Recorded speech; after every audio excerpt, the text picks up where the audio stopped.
Hi there, welcome to the latest episode of my 10-minute moan. The topic of this 10-minute moan is more waffle that John Swinney, the First Minister and SNP leader, is talking during the run-up to this election. As they keep talking shite, I'll keep calling them out. That's the deal, okay? So the SNP today put up details of a speech that Mr Swinney gave at Robert Gordon University. I believe the speech was earlier on today, okay? And I'm just going to go through his speech and highlight some of the complete nonsense he talks and some of the outrageous lies he tells, okay? So, good afternoon. In less than 2 weeks' time, people in Scotland will be going to the polls for the Westminster general election. 8 years ago, voters were waking up to the result of another poll, the Brexit referendum. In that referendum, people in Scotland voted overwhelmingly by a margin on 24 points to remain in the UK. There were majorities for remain in every one of Scotland's local authority areas. But Scotland was taken out anyway. This is the first part I'm calling bullshit on, because this is something that nationalists need to actually figure out for themselves, right? I'll give you a wee hint. If you believe Scotland was in the European Union and was dragged out by the vote of the United Kingdom referendum, please tell me the date that Scotland joined the EU. Because it never was a member of the EU. So see this nonsense that you keep spouting, and you've been spouting for 8 years, right? That Scotland was dragged out of the EU. It's impossible. Because to be dragged out of something, you have to be in it to start with. And Scotland has never been a member of the EU. Because the last time Scotland was a country was about 300 years ago, and the EU didn't exist, right? So Scotland has never been a member of the EU, so let's just knock that in the head. The United Kingdom has been a member of the EU, and it was the United Kingdom that voted to come out. Yes, people in Scotland voted the majority to stay in, but that was for the UK to stay in. Unfortunately, for those who voted remain in Scotland, they get outnumbered when you looked at everybody's votes, and not just one area of the UK, because it wasn't just one area of the UK we were voting for. So this is what we call democracy. See, to normal people, they understand the concept, right? The UK was a member, the UK voted, the UK decided to come out. And some people up here get the dummy out the pram and have been crying ever since. Then we've got nutcases like John Swinney, who says comments like, but Scotland was taken out anyway. No, they weren't, because Scotland were never in it to be taken out of. Okay? You crackpot. And we've been left to deal with the consequences. This gets better, not just of a Brexit we didn't vote for, but for a hard Brexit. Listen carefully.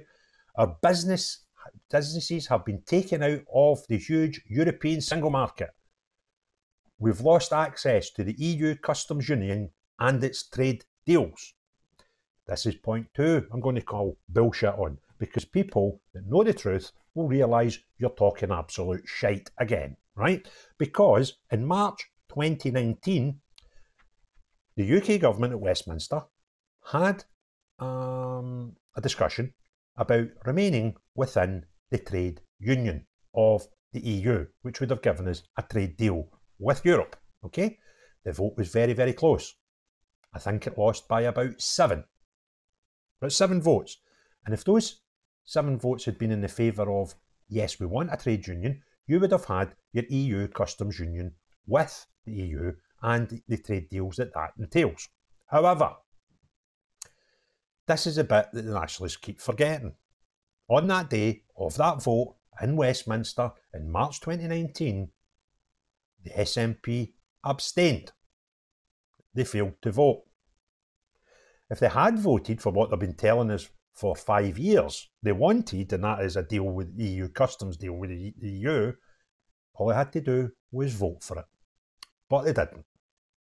They wanted to put a span on the works all the way along, and in March 2019, Nicola Sturgeon, who was then your leader and the First Minister, actually came out in public several times and said, what we want is another referendum on Brexit, 3 years after the country had decided it wanted out, right?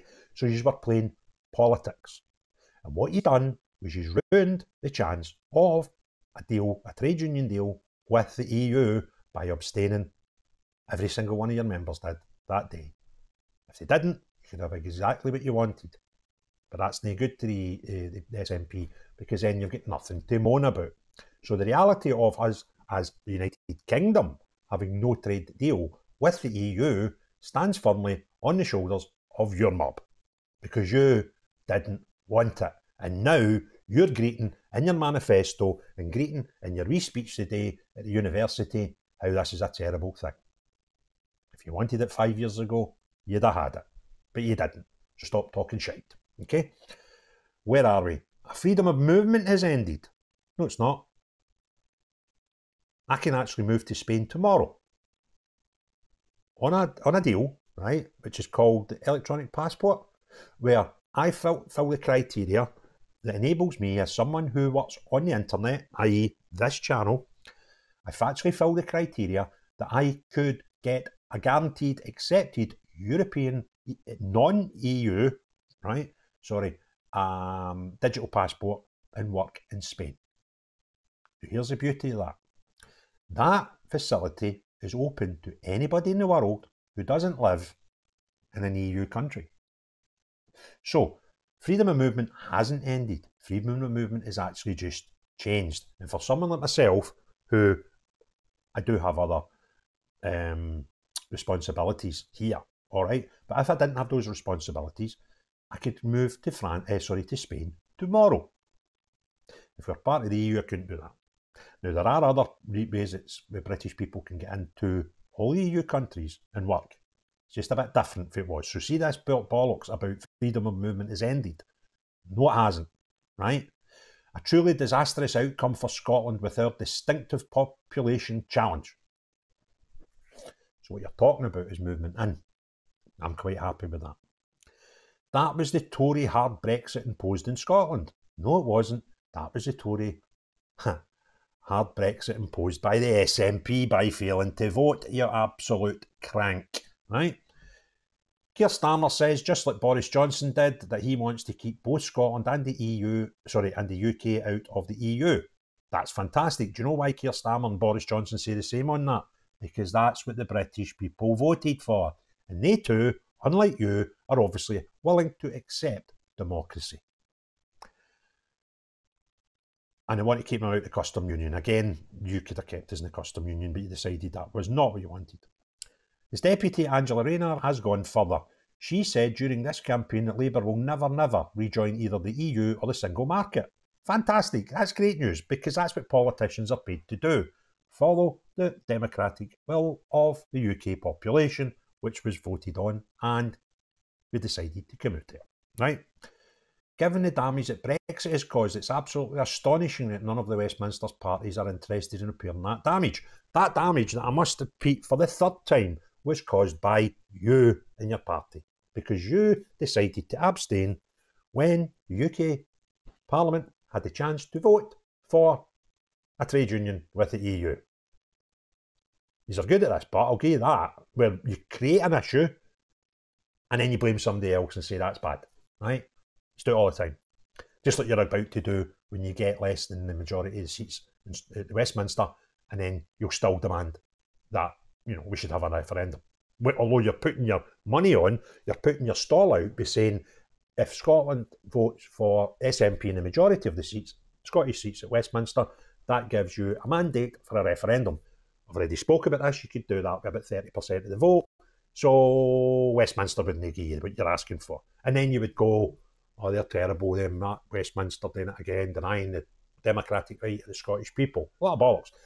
And the other thing that you won't do, though, is if you get less than half the seats, accept that that is a vote by the Scottish people that they're not interested in your shite anymore, right? So you want to play both sides of the coin. Tails, we win, we get a referendum. Heads, we lose, can we have a referendum, right? You must think we're all potty, but we're not. It's just you that's potty. However, it's just, vote for the Tories, blah, blah, blah. There's not really much. It's just the usual shite. Westminster's bad, Tories are bad, Labour's bad. blah, blah, blah, blah, blah, blah. Oh, and it's an unequal union, apparently, for some reason. So we have got about 10% of the population of the United Kingdom, and as such, we get about 10% of the seats at Westminster. It's kind of how it works. That's called democracy, you see? And if we had 50% of the population in the United Kingdom, we would get 50% of the seats. But you don't like that, because it doesn't suit you. So, Westminster's undemocratic. So that I'm not going to read the rest of it, because the rest of it's all shite I've already covered. But do us a favour, stop talking shite, I'll stop doing videos. There's a wee contract between me and the Scottish National Party for the rest of the election. Stop talking pish, I'll stop doing videos about you talking pish. I can't say fairer than that. But the ammunition you give is just constant. Constantly telling lies, constantly rewriting history, constantly being cute with words, constantly thinking Scotland was a member of the EU, constantly conveniently forgetting that the Scottish National Party abstained from a vote at Westminster, which would have put us into a trade union with the EU. You didn't want that. Now it's the worst thing in the world. Can't have it both ways, can you? Well, you can. And it's the mind of the Scottish nationalist. That's the only minds in the world where nonsense like that would be acceptable. I actually feel sorry for nationalists, because their only route to independence just now is something that is never going to happen. Because you're saying that if you get 29 seats or more at the next election, which you won't, but if you did, that would give you a mandate for a referendum. Now, anybody that's half sensible and looks at that and realises, so you're going to go down to Westminster and say we get 29 seats, which you could have done with about 32% of the vote, and say we demand a referendum because that gives a mandate, and Westminster quite rightly would say, but John, you got 32.5% of the vote. So 67.5% of the country didn't vote for you. So why would we grant you a referendum? Then what we do is we go out in the streets and we say, this is terrible. The Westminster, yet again, have ignored the democratic right of the Scottish people, when, since 2016, the only people that keep ignoring the democratic right of anybody is you, because you're bonkers. So if you liked the video, give me a thumbs up. If you haven't already done so, please consider subscribing. And the most important thing of all, as long as you're not John Swinney, the SNP, or anybody that actually believes this nonsense that they keep telling us, see everybody else, have a great day.